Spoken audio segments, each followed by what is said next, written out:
હું જીબી ભટ્ટ, પ્રાદેશિક અધિકારી, ગુજરાત પ્રદૂષણ નિયંત્રણ બોર્ડ. આજ રોજ સવારે 8:15 આજુબાજુ અત્રે અમારી ગુજરાત પ્રદૂષણ નિયંત્રણ બોર્ડની જામનગર ખાતેની કચેરીએ આગ લાગ્યા અંગેનું અમારા સિક્યુરિટીવાળા દ્વારા એસીના શોર્ટ સર્કિટ જેવું જણાતા તેમણે અમારા અધિકારીઓને જણાવેલ અને જેના આધારે અમે ફાયર બ્રિગેડને જણાવેલ અને હાલમાં અત્યારે આગ કાબૂમાં આવી ગયેલ છે અને વધુમાં ફાયર ઓફિસર આ અંગેની તપાસ કરી અને આગના કારણો જણાવશે.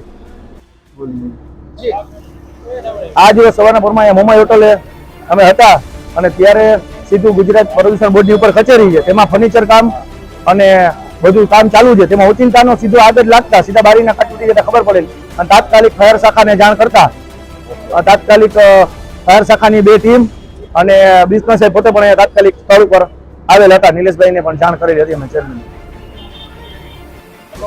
જી, આજરોજ સવારે હમણાં રામેશ્વર ચોકમાં આવેલી પ્રદૂષણ બોર્ડની કચેરી છે જે કોમ્પ્લેક્સમાં છે પહેલા મળે, એમાં આગ લાગેલી હતી. 2 ગાડીઓ સ્થળ ઉપર આવી આપણે આગ કાબૂમાં.